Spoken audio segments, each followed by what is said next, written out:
Tehran गया था, Iran. वहां के राष्ट्रपति को मिलने के लिए गया था।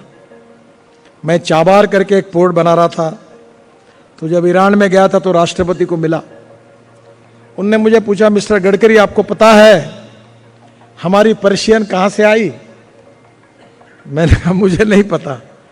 बोले इट्स कम फ्रॉम संस्कृत, हमारी पर्शियन संस्कृत से आई है। और तेहरान में संस्कृत यूनिवर्सिटी में संस्कृत की चेयर है और संस्कृत पर अध्ययन कर रहे हैं। और हम संघ में वही गीत गाते थे, संस्कृति सबकी एक चिरंतन पुरखे, जिसके हिंदू है विराट सागर समाज अपना, हम सब इसके बिंदु है।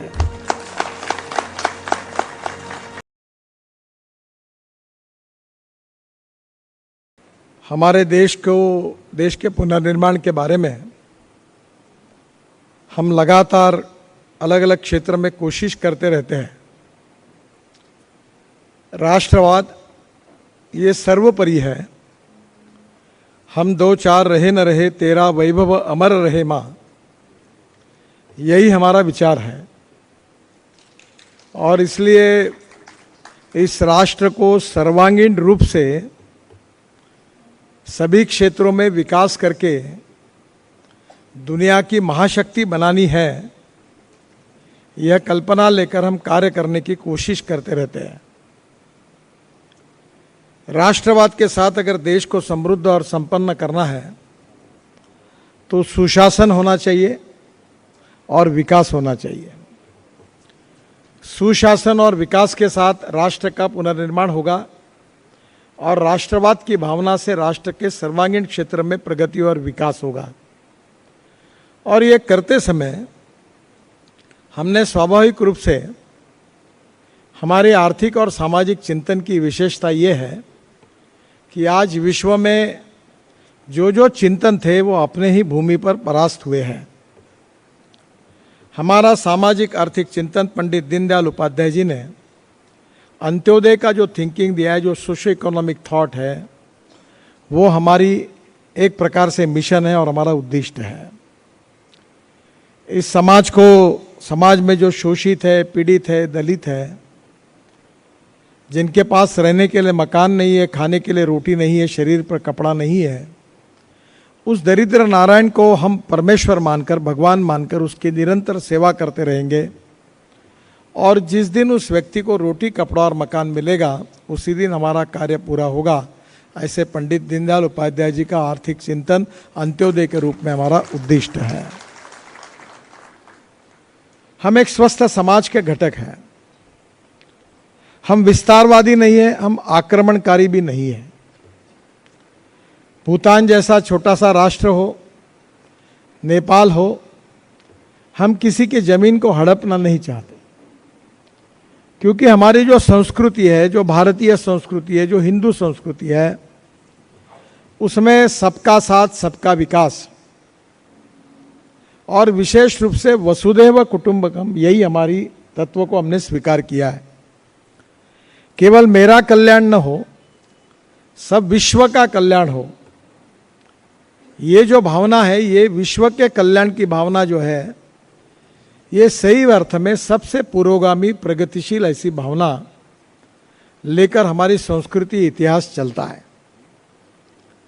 हमारा समाज 3 पिलर पर खड़ा है। उसका एक इथिक्स है, जो हमारे सिद्धांत है, जो हमारी नीतियां है, जो मूल्याधिष्ठित जीवन पद्धति है, परिवार पद्धति है, जो हमारे संस्कार है और जो हमारे धार्मिक कर्तव्यों से, धार्मिक विचारों से, सामाजिक आचरण और विचारों से, मूल्याधिष्ठित जीवन पद्धति और परिवार पद्धति के आधार पर हमारे समाज की जो एक आदर्श रचना खड़ी हुई है, उसके जो सिद्धांत है, चाहे वो रामायण से मिले, चाहे महाभारत से मिले, छत्रपति शिवाजी महाराज से मिले, वो सब मौलिक सिद्धांत कौन से हमको मालूम है और उसी को हम इथिक्स के रूप में, हमारी विचार निष्ठा के रूप में स्वीकार करते हैं। इकोनॉमी की बात हमने कही है, जो ज्ञान, विज्ञान, तंत्र विज्ञान, innovation, entrepreneurship, science, technology, research, skill and successful practices, जिसको हम नॉलेज कहते हैं, वो conversion of knowledge into wealth हमारा भविष्य है। और हमारे विचार परिवार की ये विशेषता है कि जिसके बारे में कहा जाता है कि योजकस तत्र दुर्लभा। सूर्यकांत जी, मैं उनके साथ विद्यार्थी परिषद में काम करता था। यशवंतराव केड़कर, दत्ताजी डिडोलकर, मदन दास जी, भाड़ आपटे जी, इनके साथ काम करते करते एक कार्य पद्धति विकसित हुई थी कि कोई भी व्यक्ति को उसके गुणदोषों के साथ हम स्वीकार करते हैं और हमारी कार्य पद्धति से संस्कारों के आधार पर हम उस व्यक्ति के व्यक्तित्व को आकार देकर उसको निर्माण करने की कोशिश करते हैं। स्वाभाविक रूप से ये जो व्यक्ति निर्माण का कार्य ही राष्ट्र निर्माण का कार्य है। और मैं ये मानता हूँ कि ही जो विचार हमारी जीवन निष्ठा है, उसी के आधार पर आप सब लोगों ने विशेष रूप से एक संकल्प किया है। वो विशेष रूप से हमारे देश की, हमारी मातृभूमि की हम रक्षा कैसे करें, ये इस प्रकार का भाव जगाने के लिए हम क्या क्या कर सके, इसी भाव से इस संस्था की स्थापना हुई है।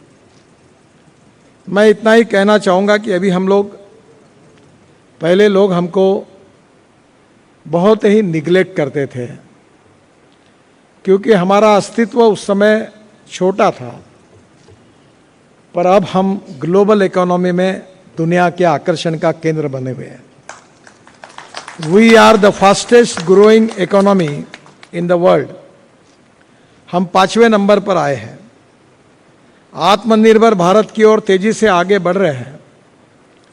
हमारी कृषि अर्थव्यवस्था, ग्रामीण अर्थव्यवस्था, हमारे 124 एस्पिरेंट डिस्ट्रिक्ट जो सोशली, इकोनॉमिकली, एजुकेशनली बैकवर्ड है, उसका विकास, और ज्ञान विज्ञान तंत्र विज्ञान का उपयोग करके हम विश्वगुरु कैसे बनेंगे, ये राष्ट्रवादी थिंकिंग है हमारे मिशन के रूप में हमारे सबके मन में है। और इसलिए अभी जो विचार करना पड़ेगा वो हमारी हर बात का परिणाम ग्लोबल इकोनॉमी पर और ग्लोबल जगत पर क्या होगा, और हमें हमारा प्रेजेंटेशन कैसा करना पड़ेगा, इसको बहुत गंभीरता से सोचकर उसको रखना होगा। क्योंकि हमको जो बोलना है वो केवल हमारे लोगों के लिए नहीं बोलना है, हमको जो बोलना है वो विश्व के लिए बोलना है। और विश्व में कौन सी भाषा समझी जाती है, कौन से विचार समझे जाते हैं, कौन सा प्रेजेंटेशन वहाँ एप्रोप्रिएट हो सकता है, इसका भी चिंतन हमको करना पड़ेगा। मैं नागपुर का हूँ और यहाँ का सांसद होने के नाते आपका जरूर स्वागत करता हूँ। पर आज मुझे पता नहीं था, हमने यहाँ एक फाउंटेन बनाया है और ये वर्ल्ड का सबसे अच्छा फाउंटेन है कि जो फ्लोटिंग फाउंटेन 60 मीटर ऊपर में पानी पे डांस करता है।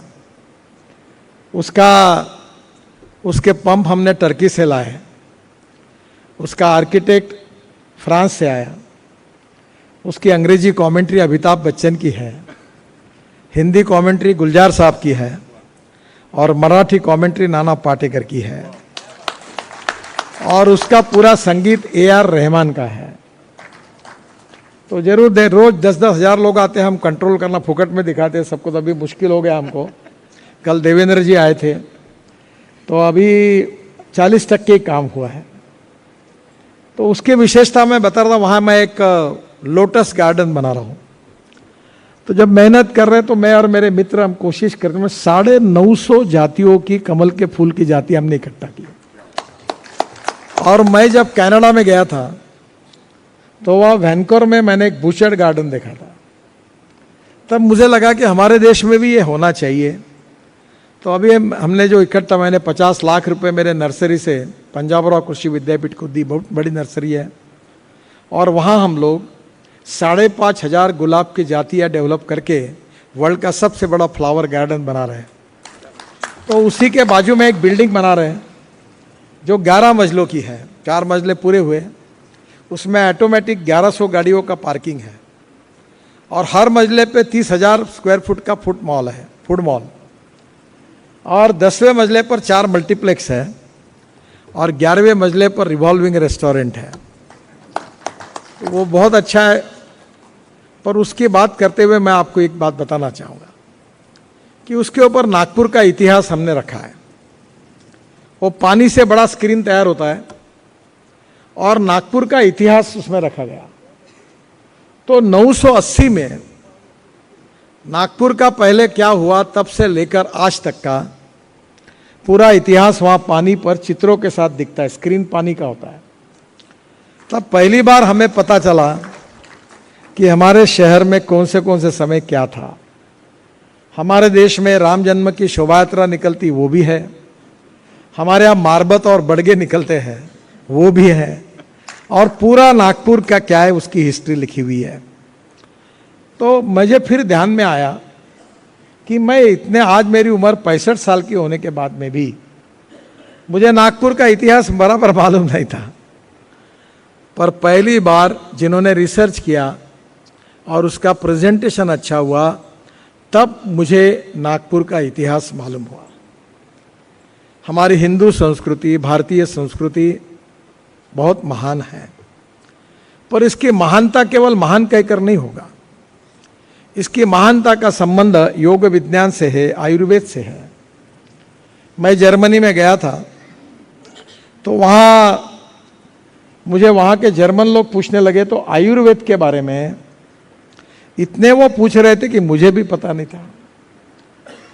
योग विज्ञान के बारे में इतना प्रसार हुआ है कि ये मुस्लिम राष्ट्र भी जो है, ये रशिया के आजू बाजू के, वो मैं गया था तो बोल रहे थे हमें योग शिक्षक भेजो, 2-2 लाख रुपए पगार देने के लिए तैयार है। हमारे यहाँ ध्यान धारणा होती है, प्राणायाम होता है, सुदर्शन क्रिया होती है, कपाल भारती होता है। हमारे श्री श्री रविशंकर जी, रामदेव जी, हमारे शंकराचार्य जी इन सब बातों को लोगों तक पहुंचाते हैं। पर इसका जब प्रेजेंटेशन होता है, मैं 1 घंटा रोज प्राणायाम करता हूँ और 1 घंटा प्राणायाम किए बिना कोई काम नहीं करता। मेरी स्वास्थ्य बीच में उतना अच्छा नहीं था। अभी मैं 15-20-25 दिन पहले मुंबई गया था, अमिताभ बच्चन जी के 1.5-2 घंटा बैठा था। तो उन्होंने मुझे प्रश्न पूछा कि नितिन जी पहले बताओ कि आपकी तबीयत इतनी अच्छी कैसे हो गई, आप 10 साल यंग लग रहे हो। तो उनके बाजू में जया बहादुरी थी, वो कहते 10 नहीं 15 साल यंग लग रही है। तो मैं प्राणायाम करता हूँ रोज। तो मैं तो इसका तज्ञ नहीं हूँ, पर एक डॉक्टर ने मुझे सिखाया। तो मैंने YouTube पर उसको बोला डाल दो, बाकी लोगों को भी फायदा मिलेगा। तो 1 करोड़ फॉलोअर है। अब मुझे कोई जाना नहीं पड़ता, YouTube वाले मेरे पीछे रहते हैं। मैं कल अपना राजमुंदरी में था, वहाँ वो 1800 नर्सरीज है, वहाँ गया था।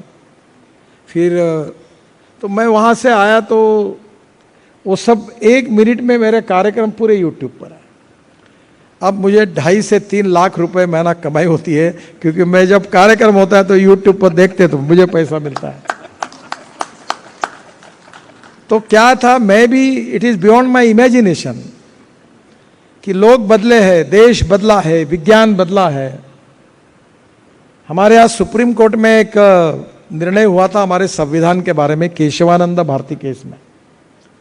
उसमें जजमेंट आया था कि salient features of the constitution can not be change. हमारे संविधान का भावार्थ बदल नहीं सकता। वैसे हमारे इतिहास, संस्कृति, विरासत, हमारे एथिक्स, हमारा राष्ट्रवाद, हमारी संकल्पना, हमारे विवेकानंद जी, छत्रपति शिवाजी महाराज, इन्होंने दिए हुए आदर्श, सिद्धांत, नीतियां, ये बदल नहीं सकती। पर नए पीढ़ी के सामने रखने के लिए वो उसका प्रेजेंटेशन कैसे करना, टेक्नोलॉजी का उपयोग करके, ये बहुत महत्वपूर्ण है। अब वर्ल्ड में लोग हमको ऑब्जर्व कर रहे हैं। आप उल्टी सीधी कुछ बात करोगे, अच्छी बात तो जाती नहीं, पर एक बार कुछ उल्टी सीधी बात कोई उत्साह से कर देता है, भगवे कपड़े पहनकर टीवी पर दिन रात चलाते हैं और हम सबको जिम्मेदार पकड़ के वर्ल्ड में कोसते रहते हैं। धीरे धीरे हमको हमारी समाज को जातीयवाद, छुआछूत और अस्पृश्यता से समाप्त करना है। मानवता के आधार पर, राष्ट्रवाद के आधार पर, हमारी संस्कृति, इतिहास और विरासत के आधार पर हमें हमारे राष्ट्र को मजबूत करना है। हम दूसरे की जगह को अतिक्रमित नहीं करना चाहते, पर हमारी भूमि की हम रक्षा करना चाहते हैं। इंटरनल सिक्योरिटी और एक्सटर्नल सिक्योरिटी के प्रति लोगों को जगाना चाहते हैं। जहाँ जहाँ ये कोई भारत धर्मशाला नहीं है, कोई भी आए घुस जाए, यहाँ दंगे फसाद करे, यहाँ के निरपराध लोगों की हत्या करे, भाग जाए, बॉम्ब स्फोट करे, ये नहीं चलना चाहिए। लोकतंत्र में और संविधान में हमने ये कटिबद्धता ली है कि लोगों के मौलिक अधिकार, फंडामेंटल राइट्स हमने उनको दिए हैं। फ्रीडम ऑफ स्पीच दिया है, फ्रीडम ऑफ रिलीजन है, हमने ये सब अधिकार दिए हैं, उसकी रक्षा करनी होगी। और ये करते समय हमारी इतिहास, संस्कृति और विरासत, जो हमारा आत्मा है, जो भारतीय संस्कृति से, हिंदू संस्कृति से, विवेकानंद जी से, छत्रपति शिवाजी महाराज से, डॉक्टर हेडगेवार जी से, स्वतंत्र वीर सावरकर से मिला हुआ विचार, ये हमारा आत्मा है। मराठी में एक बहुत सुंदर किताब है। मैं जब स्कूल में था तो मुझे डिबेट में एक अवार्ड मिला, तो मुझे एक कूपन मिला कि आप बुक डिपो में जाकर 500 रुपये की किताब ले सकते हो। तो उस समय मैं वो लेके गया, तो मैंने वहाँ से मृत्युंजय करके शिवाजी सावंत का एक किताब मैंने खरीदी किया। बहुत सुंदर है, मराठी में, बाद में उसके सभी भाषा में संस्करण निकले हैं। उसमें एक सुंदर वाक्य था, और वो वाक्य जो है वो भारत रक्षा मंच के लिए बहुत महत्वपूर्ण है।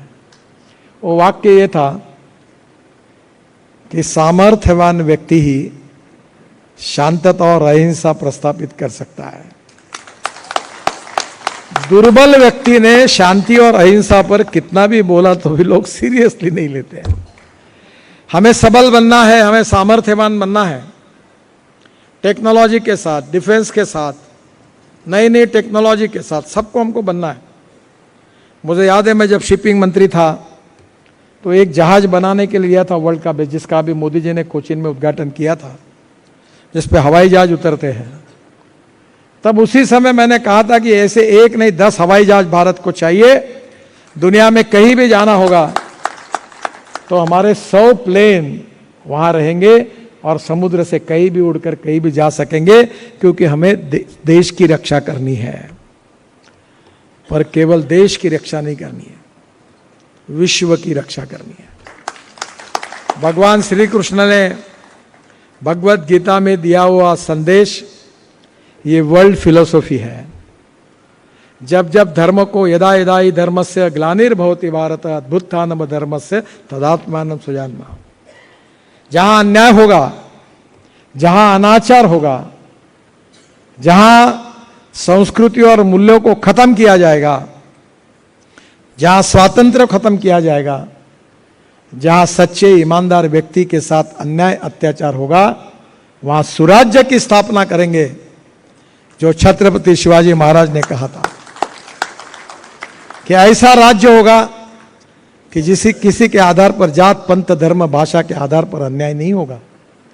सेक्युलर शब्द का अर्थ अंग्रेजी डिक्शनरी में धर्मनिरपेक्षता नहीं है।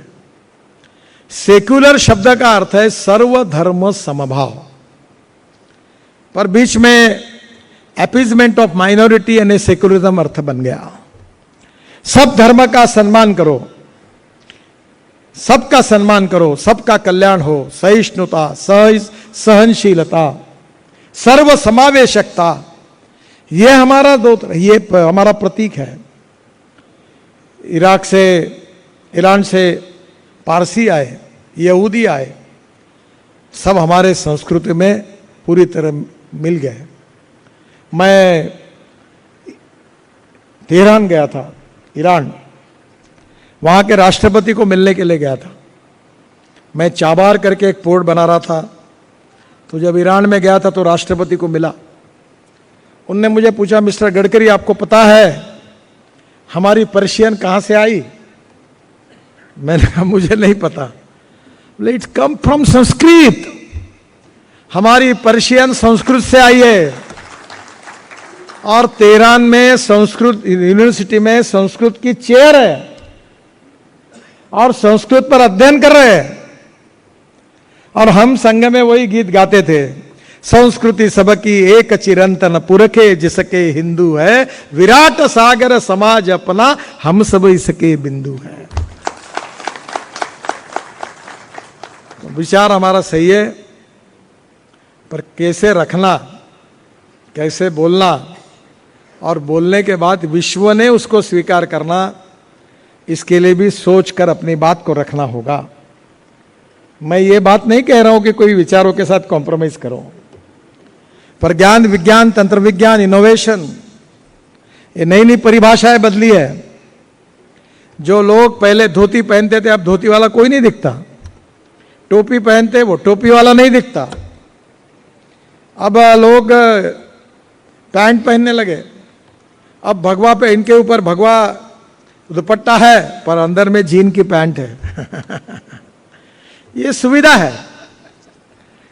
विवेकानंद जी ने कहा था एक बार, वो अमेरिका के एक रोड पर चल रहे थे, तो एक अमेरिकन महिला ने कहा, वी सी दैट अगली मैन, कैसा है भगवे कपड़े पहनकर।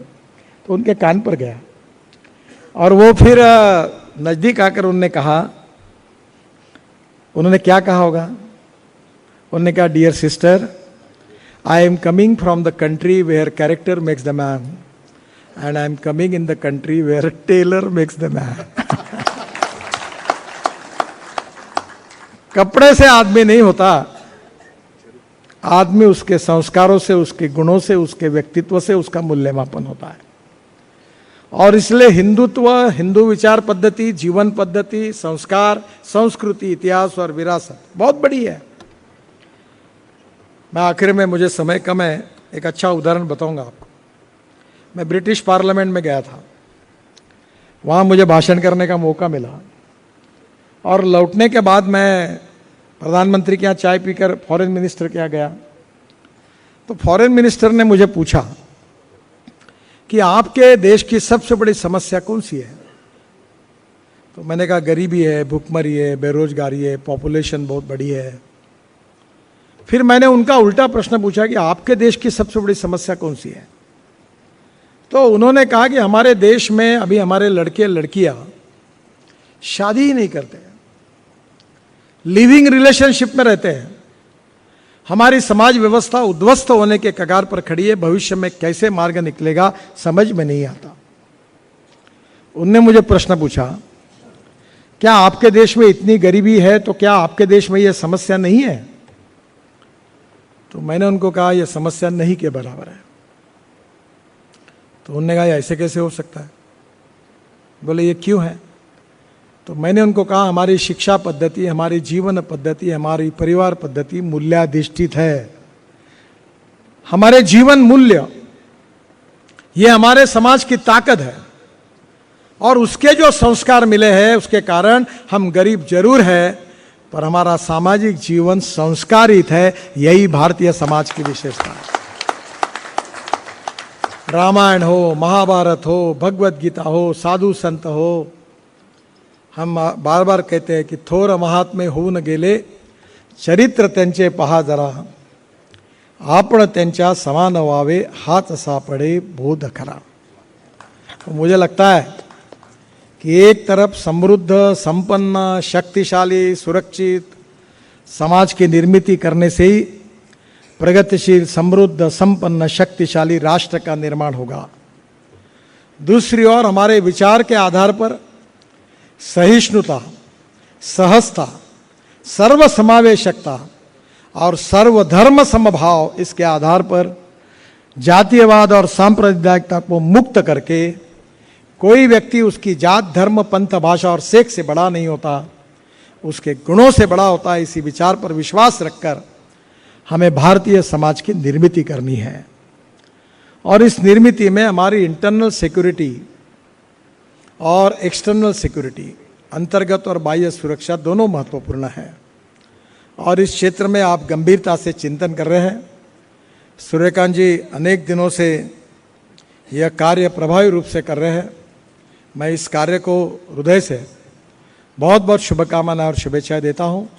आप नागपुर में आए, मैं यहाँ के सांसद होने के नाते आपका दिल से बहुत बहुत स्वागत करता हूं। आपके कार्य के लिए मेरी बहुत बहुत शुभकामनाएं। मुझे शंकराचार्य जी का, राहुल जी का, सूर्यकांत जी की मैं क्षमा मांगता हूँ, क्योंकि 12 बजे ही मुझे और एक कार्यक्रम में जाना था, लोग राह देख रहे हैं। इसलिए आप सबकी क्षमा मांगते हुए मैं जाने की अनुमति मांगता हूँ। बहुत बहुत धन्यवाद। नमस्कार।